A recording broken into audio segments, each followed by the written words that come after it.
and thanks for joining us. Today we're going to hear the poetry of two eminent poets from the 20th century, read by three distinguished actors. John Towey will present Richard Wilbur's poetry, and then Corinne Conley and Helen Richman will read W.H. Auden's poetry. Richard Wilbur was born in 1921 and died in 2017. He began to write poetry in the Second World War. He said, "It was not until World War II took me to Cassino, Anzio, and the Siegfried Line that I began to versify in earnest. One does not use poetry for its major purposes as a means of organizing oneself and the world until one's world somehow gets out of hand. A general cataclysm is not required. The disorder must be personal and may be wholly so, but poetry to be vital does seem to need a periodic acquaintance with the threat of chaos." Now, here to present the poetry of Richard Wilbur is a magnificent actor, John Towey. So, this is Richard Wilbur at the age of 67. He's most noted for his translations of Molière. He won a Pulitzer Prize for his translation of Molière's The Misanthrope, translating rhyming couplets in French to rhyming couplets in English. Almost an impossible thing to do. He also translated Tartuffe. I've been in that. I've been in 3 productions of The Misanthrope. And said he won a Pulitzer Prize for the translation of Misanthrope. And here is a book that came out in no, that's reverse, isn't it? It's called Richard Wilbur, New and Collected Poems, 250 poems. He won a Pulitzer Prize for that. He's won 2 Pulitzer Prizes. And I only knew him as a translator of plays until the Statue of Liberty was rededicated in 1986.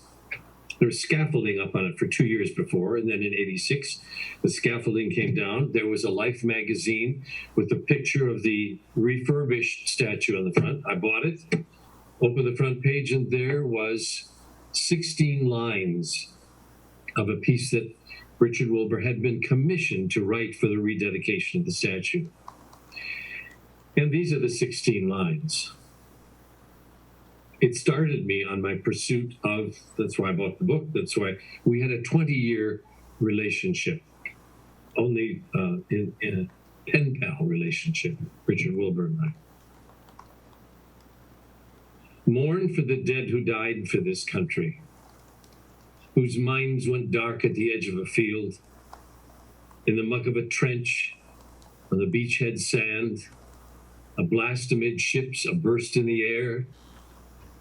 What did they think of before they forgot us? In that blink of time before they forgot us. The glare and whiskey of Saturday evening, the drone or lilt of their families' voices, the bend of a trout stream, fresh-made bed, sound of a lathe, of the scent of sawdust, the mouth of a woman, a prayer, who knows? Let us not force them to speak in chorus, these men diverse in their names and faces, who lived in a land where a life could be chosen. Say that they mattered, alive and after, but they gave us time to become what we could. That's this small section of a poem called On Freedom's Ground. And that hit me so hard that I started searching for his poetry. And I found this book a couple years later. He was made the Poet Laureate of the United States in 1988. Boy, this is reverse. I should have a mirror here so you can see. But this is what he looked like when he was 67. He had 4 children, lovely wife. So I picked, there are 250 poems in this book. And he's as you said, Harry, he started writing, as he said, I began to versify in earnest when he got into the war. But he'd been writing in his 20s too, and there's some in this book that he wrote way before he joined the war. And so I loved his poetry so much that I picked out 20 poems that I wanted to do at retirement homes around the Southland because I'd already been playing the piano at retirement homes, had a program that I'd go around from Pasadena to Thousand Oaks. So I wrote to the company that published the book, Harcourt Brace Yovanovich. And they were in Orlando at the time. I think they had a New York office too. In fact, Bob Beecher worked for them for a while. And I wrote to him and said, I have 20 poems of his that I'd like to read publicly. What would it cost me for the royalties? They said, well, it costs you $30 a poem. All added up to $600. I thought, well, I can't do this. But they said in this letter, we own the rights to all of his poetry, except there are 3 that you wanted to do that he owns the rights to. So we're going to forward your letter to him. Lived in Cummington, Massachusetts. They did. And within a week, I got a letter back from him that said, I'm very happy you want to do a program of my poetry, and you can use any of my poems that you want, and without having to pay any royalty fees. Best wishes to you. And he signed it, Richard Wilbur. I have it framed in my desk here. So I better just start this thing here. So I divided the poems, these 20 poems, into a life. I call on my postcard, I call it A Journey Through the Mind of Richard Wilbur. It started with birth, childhood, adolescence, his war years, his children, and his philosophy of life. So there are 20 of these. I won't be able to do all of them, but I'll start it with. This is the first one is about birth. It's called Seed Leaves. And underneath the title, it says, an homage to R.F., R period, F period. He loved Robert Frost. This is just rhyming couplets, and they're short, 2-3 beats in a line. The only thing you have to know about this, and I don't do poems that I have to explain words, but there's one word in this one I do have to explain, and the word is Yggdrasil, capital I-G-D-R-A-S-I-L. It's a Norse god that's represented by a tree in the universe, and the fruit of the tree are the stars. And he uses that in this. Seed leaves. Here's something stubborn comes, dislodging the earth crumbs and making crusty rubble. It comes up bending double. It looks like a green staple. Could be seedling maple or artichoke or bean. That remains to be seen.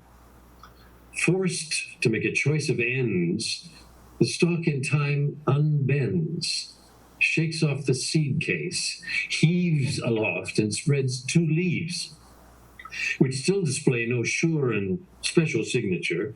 Toothless and fat, they keep the oval form of sleep. This plant would like to grow and yet be embryo, increase and yet escape the doom of taking shape, be vaguely vast and climb to the tip end of time, with all of space to fill like boundless Yggdrasil that has the stars for fruit. But something at the root, more urgent than that urge, bids 2 true leaves emerge. And now the plant, resigned to being self-defined before it can commerce with the great universe, takes aim at all the sky and starts to ramify. That's Seed Leaves. Now, boyhood, there's several poems about boyhood, but I'm going to do one now. It's called Digging for China. Far enough down is China, somebody said. Yeah, dig deep enough and you might see the sky, as clear as at the bottom of a well. Except it would be real, a different sky. Then you could burrow down till you came to China. Oh, no, it's nothing like New Jersey. No, there are people, trees, and houses and all that, but it's much, much different. Nothing looks the same. Well, I got a trowel out of the shed and sweated like a coolie all that morning, digging a hole beside the lilac bush. Down on my hands and knees, was a sort of praying, I suppose.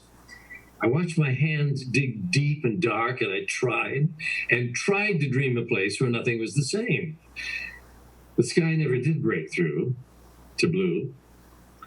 Before the dream could weary of itself, my eyes were tired of looking into darkness, and my sun-baked head of hanging down a hole, I stood up in a place I had forgotten, blinking and staggering while the earth went round and showed me silver barns, fields dozing in palls of brightness, patens growing and gone in the tides of leaves, and the whole sky China blue. Before I got my balance back again, all that I saw was China. China. China. Okay. Adolescence. Playboy. This one is, the rhyme scheme is A, B, B, A, B, B, A. High on his stockroom ladder like a dunce, the stock boy sits and studies like a sage the subject matter of one glossy page, as lost in curves as Archimedes once. Sometimes without a glance, he feeds himself. His left hand, like a mother bird in flight, brings him a sandwich for a sidelong bite and then returns it to a dusty shelf. What so engrosses him, the wild decor of this pink-papered alcove into which a naked girl has stumbled with its rich welter of pelts and pillows on the floor, amidst which, kneeling in a supple pose, she lifts a goblet with her farther hand, as if about to toast a flower stand, above which hovers an exploding rose, fired from a long-necked crystal vase that rests upon a tasseled and vermilion cloth, one taste of which would shrivel up a moth. Or is he pondering her perfect breasts? Nothing escapes him of her body's form and grace, or of her floodlit skin, so sleek and warm, and yet so strangely like a uniform. But what now grips his fancy is her face, and how that cunning picture holds her still at just that smiling instant when her soul, grown sweetly faint and swept beyond control, consents to his inexorable will. Playboy. So during his college years, 2 summers, he'd ride the rails and hitchhike across the country. So this is called Piccolo Commedia, a little comedy.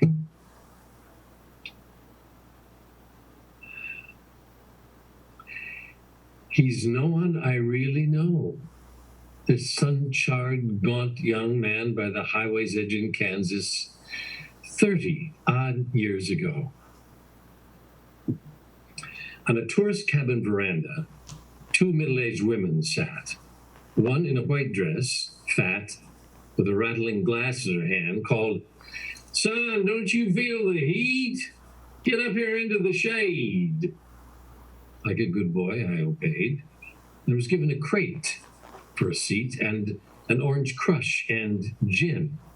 "This state," she said, "is hell."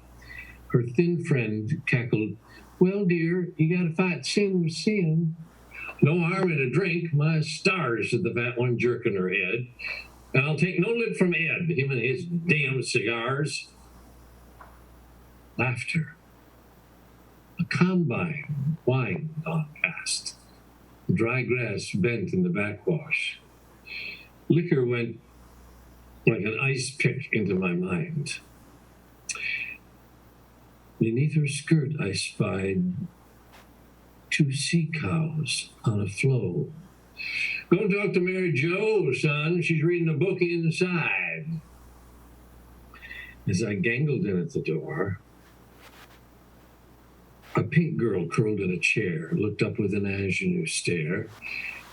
The screen lamp lay on the floor.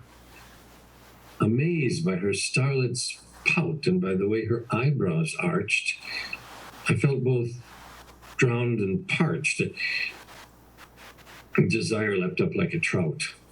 "Hello," she said, and her gum gave a calculating crack.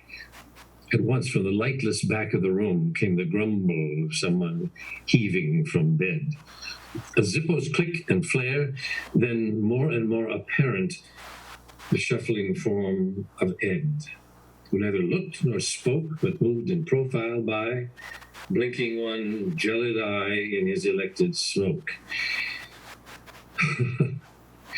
This is something I've never told.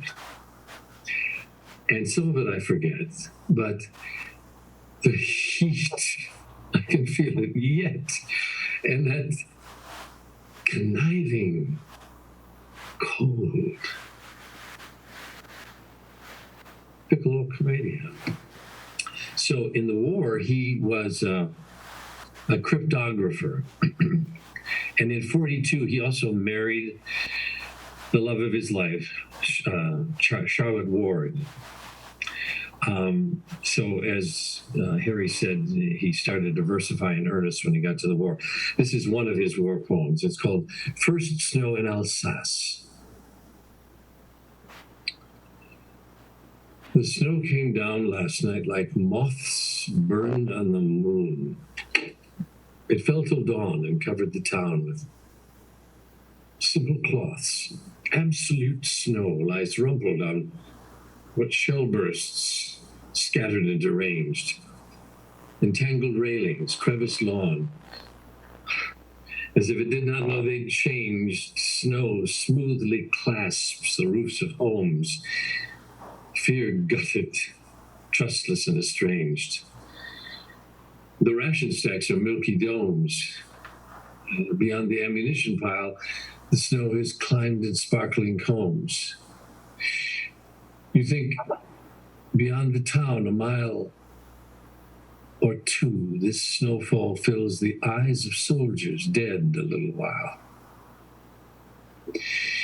Persons in disguise, walking the new air, white and fine, trade glances, quick with shared surprise. Children's windows heap benign as always, winter shines the most, and frost makes marvelous designs. The night guard, coming from his post, 10 first snows back in thought, walks slow and warms him with a boyish boast. He was the first to see the snow. It's called First Snow in Alsace. Okay, so parable. I read how Quixote on his random ride came to a crossing once, and lest he lose the purity of chance, would not decide whether to fare, but wished his horse to choose, for glory lay wherever he might turn. His head was light with pride, his horse's shoes were heavy, and he headed for the barn. The parable. Here's another kind of funny one. It's called The Prisoner of Zenda. This is just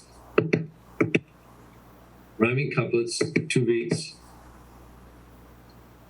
At the end of The Prisoner of Zenda, the king being out of danger, Stuart Granger, as Rudolph Rassendyll, must swallow a bitter pill and renounce his co-star, Deborah Carr. It would be poor behavior in him and in Princess Flavia were they to put their own concerns before those of the throne. Deborah Carr must wed the king instead. Right. Rassendyll turns to go. Must it be so? Why can't they have their cake and eat it, for heaven's sake? Please, let the audience praise. Let them have it both ways. And yet it's hard to quarrel with a plot so moral. One redeeming factor, however, is that the actor who plays the once dissolute king has learned through suffering not to drink or be mean to his future queen. Far from being a stranger, is also Stuart Granger. Prisoner of Zenda. Here's one I love. It's called The Star System. It applies to many things. The only word you have to know in this is Antares, which is a huge star that can only be really seen brightly in the southern hemisphere And it's a dying star, but it's hundreds of times bigger than our sun, and consequently millions of light years further away. And as it dies, it turns red. The star system. While you're a white, hot youth, emit the rays which, though now unmarked, shall dazzle future days. Burn for the joy of it, and waste no juice on thoughts of prompt discovery. Produce. Then, white with years, live wisely and survive. Thus, you may be on hand when you arrive. And like Antares, rosily dilate, and for a time be gaseous and great. It's the star system. John, Yes, is that 5 minutes left? well, you have 1 minute left. Okay. Take a few more. Take a few more. We got started. Okay, let me do one, just wrap it up then. Okay. He had a daughter in her 7th or 8th grade. She would come home from school and go up in her room and type. She's now quite a published short story writer. And this is called The Writer. In her room at the prow of the house, where light breaks and the windows are tossed with linden, my daughter's writing a story. I pause in the stairwell and hear from her shut door a commotion of typewriter keys like a chain hauled over a gunwale. Young as she is, the stuff of her life is a great cargo, some of it heavy. I wish her a lucky passage. Now it is she who pauses, as if to reject my thought in its easy figure. A stillness greatens in which the whole house seems to be thinking. And then she's at it again, with a bunched clamor of strokes. And again is silent. I remember the dazed starling trapped in that very room 2 years ago. How we stole in, lifted a sash, and retreated not to affright it. And how for a helpless hour we watched through the crack of the door, the sleek, wild, dark, and iridescent creature batter against the brilliance, drop like a glove to the desktop or hard floor, and wait then, humped and bloody, for the wits to try it again. And how our spirits rose when suddenly sure, it lifted off from its chair back, beating a smooth course to the right window and clearing the sill of the world. It is always a matter, my darling, of life or death, as I had forgotten. I wish what I wished you before, but harder. The Writer. Thanks, Harry. Thank you, John. What a loving and what a depth of understanding and resonance, and beautiful, beautiful. Just superlative. Thank you very much for that. Thank you. Great. Yeah, here we are in a time of grief and death, and you come through, and that's what creativity and art is all about, just to lift us out of that, and you stop time. So thank you very much. That's good. Beautiful.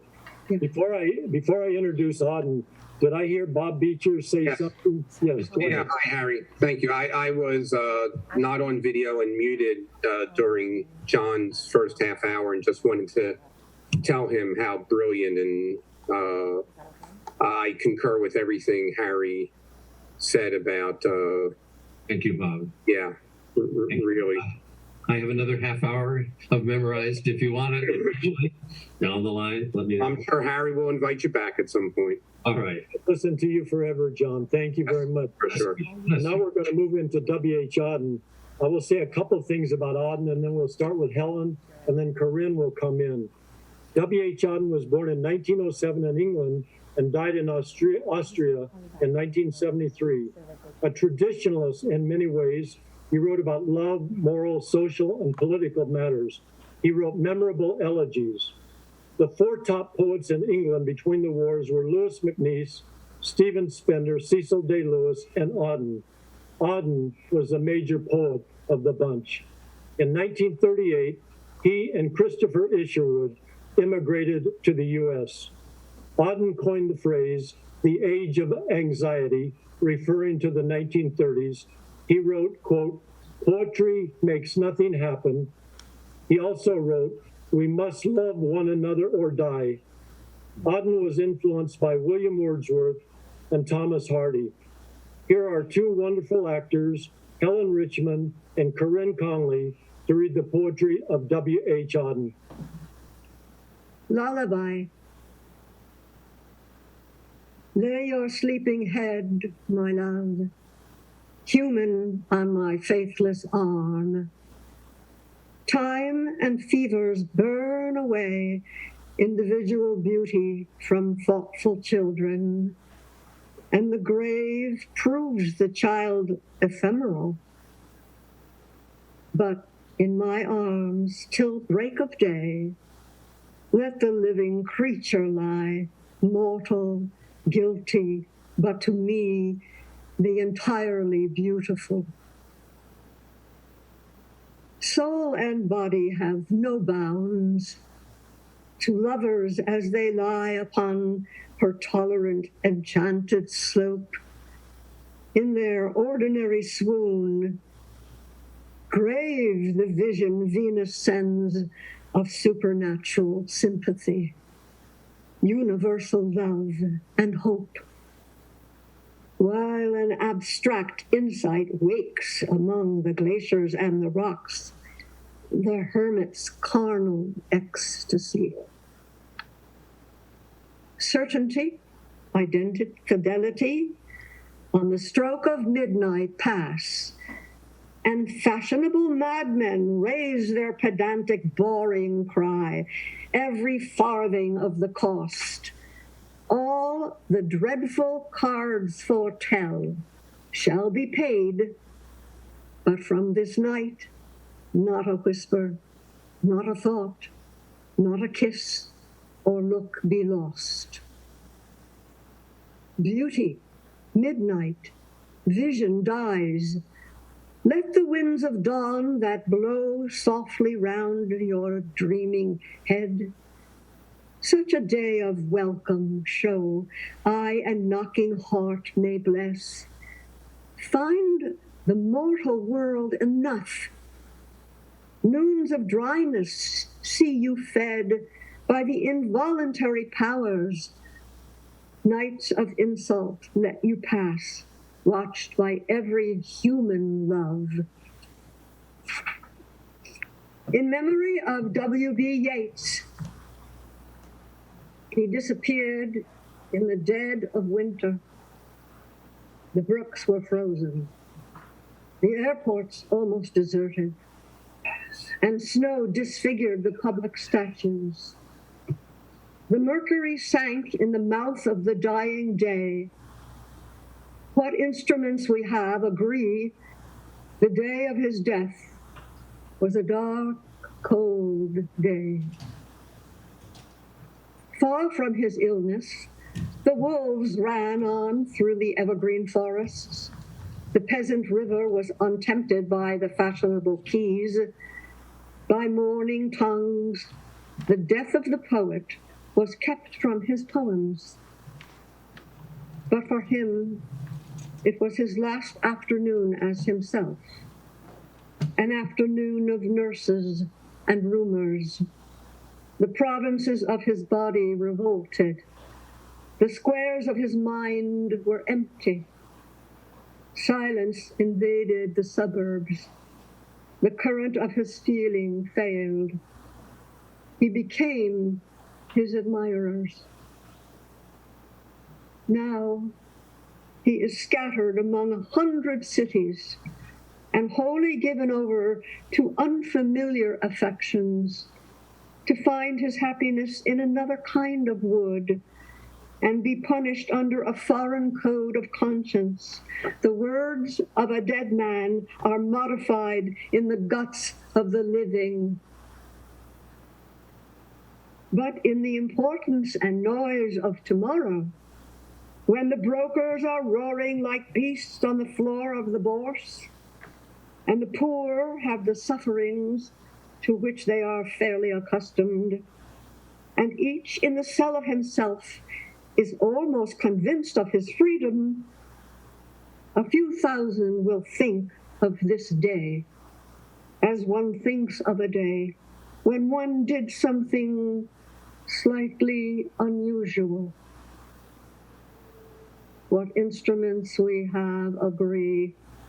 The day of his death was a dark, cold day. You were silly like us. Your gift survived it all. The perish of rich women, physical decay, yourself. Ireland hurt you into poetry. Now Ireland has her madness and her weather still. For poetry makes nothing happen. It survives in the valley of its making, where executives would never want to tamper. Flows on south from ranches of isolation and the busy griefs, raw towns that we believe and die in. It survives a way of happening, a mouth. Earth, receive an honored guest. William Yeats is laid to rest. Let the Irish vessel lie emptied of its poetry. In the nightmare of the dark, all the dogs of Europe bark, and the living nations wait, each sequestered in its hate. Intellectual disgrace shares from every human face, and the seas of pity lie locked and frozen in each eye. Follow, poet, follow right to the bottom of the night with your unconstraining voice. Still persuade us to rejoice. With the farming of a verse, make a vineyard of the curse. Sing of human unsuccess in a rapture of distress. In the deserts of the heart, let the healing fountain part. In the prison of his days, teach the free man how to praise.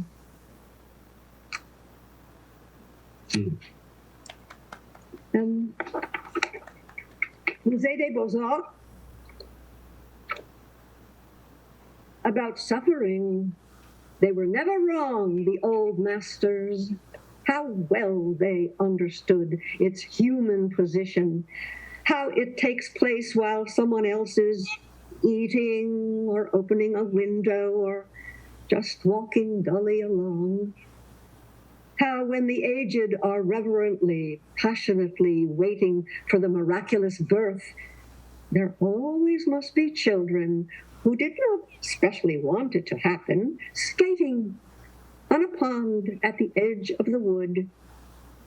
They never forgot that even the dreadful martyrdom must run its course. Anyhow, in a corner, some untidy spot where the dogs go on with their doggy life, and the torturer's horse scratches its innocent behind on a tree. Mm-hmm. In Bruegel's Icarus, for instance, how everything turns away quite leisurely from the disaster. The plowman may have heard the splash, the forsaken cry, but for him, it was not an important failure. The sun shone as it had to on the white legs disappearing into the green water, and the expensive, delicate ship that must have seen something amazing, a boy falling out of a sky, had somewhere to get to and sailed calmly on.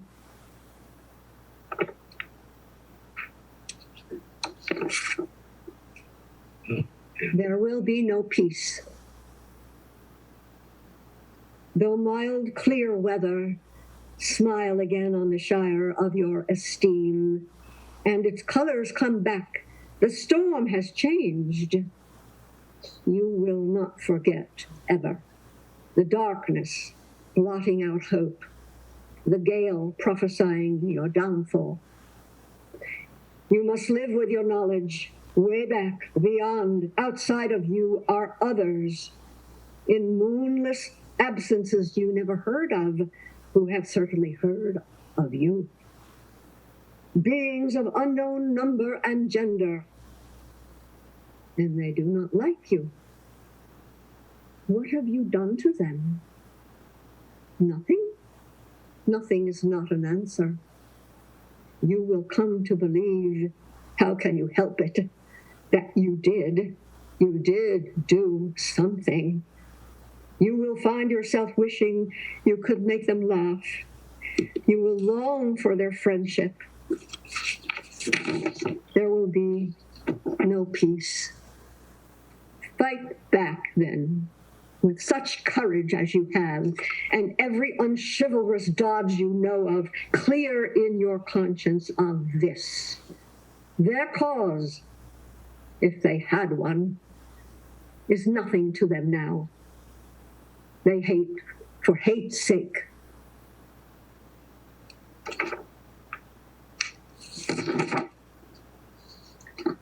Who's who? A shilling will give you all the facts. How father beat him, how he ran away. What were the struggles of his youth?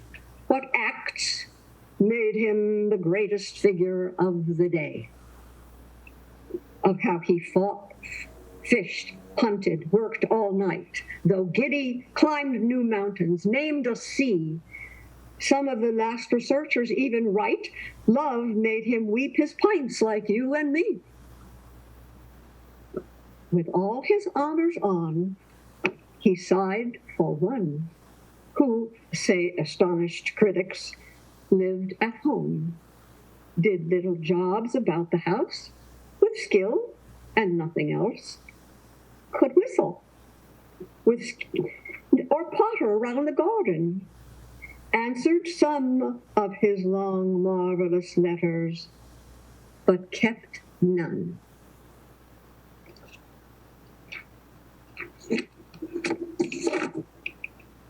The more loving one.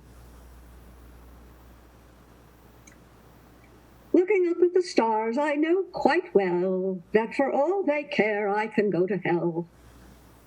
But on earth, indifference is the least we have to dread from man or beast. How should we like it if stars were stars to burn with a passion for us we could not return? If equal affection cannot be, let the more loving one be me. Admirer, as I think I am, of stars that do not give a damn, I cannot, now I see them, say, I missed one terribly all day. Were all the stars to disappear or die, I should learn to look at an empty sky and feel its total dark sublime, though this might take me a little time. That was beautiful. What a wonderful reading, all the different varieties. I love it. You were great. Thank you very much, Helen. And now the long-awaited Corinne, actor Corinne Conley. Yes, and I'm starting with his ballad, As I Walked Out One Evening. As I walked out one evening, walking down Bristol Street, the crowds upon the pavement were fields of harvest wheat. And down by the brimming river I heard a lover sing under an arch of the railway, love has no ending. I'll love you, dear, I'll love you till China and Africa meet, and the river jumps over the mountain and the salmon sing in the street. I'll love you till the ocean is folded and hung up to dry, and the 7 stars go squawking like geese about the sky. The years shall run like rabbits, for in my arms I hold the flower of the ages and the first love of the world. But all the clocks in the city began to whir and chime. Oh, let not time deceive you. You cannot conquer time. In the burrows of the nightmare where justice naked is, time watches from the shadow and coughs when you could kiss. In headaches and in worry, vaguely life leaks away, and time will have his fancy tomorrow or today. Into many a green valley drifts the appalling snow. Time breaks the threaded dances and the diver's brilliant bow. Oh, plunge your hands in water, plunge them up to the wrist. Stare, stare in the basin, and wonder what you've missed. The glacier knocks in the cupboard, the desert sighs in the bed, and the crack in the teacup opens a lane to the land of the dead, where the beggars raffle the banknotes, and the giant is enchanting to Jack, and the lily-white boy is Aurora, and Jill goes down on her back. Oh, look in the mirror. Oh, look in your distress. Life remains a blessing, although you cannot bless. Oh, stand at the window as the tears scald and start. You shall love your crooked neighbor with your crooked heart. It was late in the evening, the lovers, they were gone. The clocks had ceased their chiming, and the deep river ran on.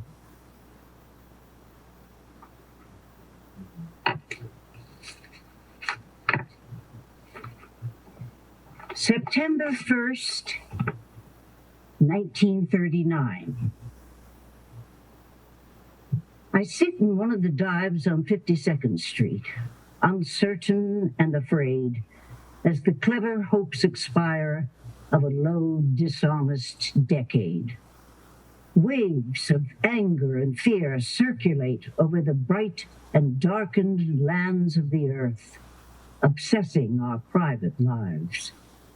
The unmentionable odor of death offends the September night. Accurate scholarship can unearth the whole offense, from Luther until now, that has driven a culture mad. Find what occurred at Linz. What huge amigo made a psychopathic god? I and the public know what all children learn. Those to whom evil is done do evil in return.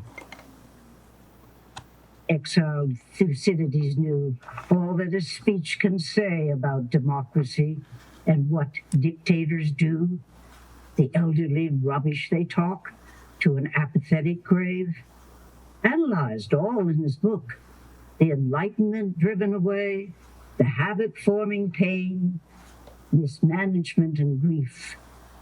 We must suffer them all again. Into this neutral air where blind skyscrapers use their full height to proclaim the strength of collective man, each language pours its vain competitive excuse. But who can live for long in an euphoric dream? Out of the mirror they stare, imperialism's face and the international wrong. Faces along the bar cling to their average day. The lights must never go out. The music must always play.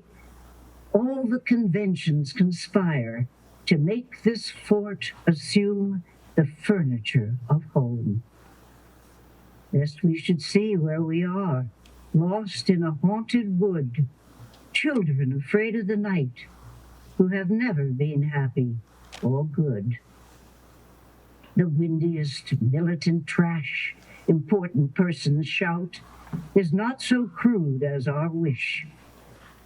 What man Nijinsky wrote about Diaghilev is true of the normal heart. For the error bred in the bone of each woman and each man craves what it cannot have. Not universal love, but to be loved alone.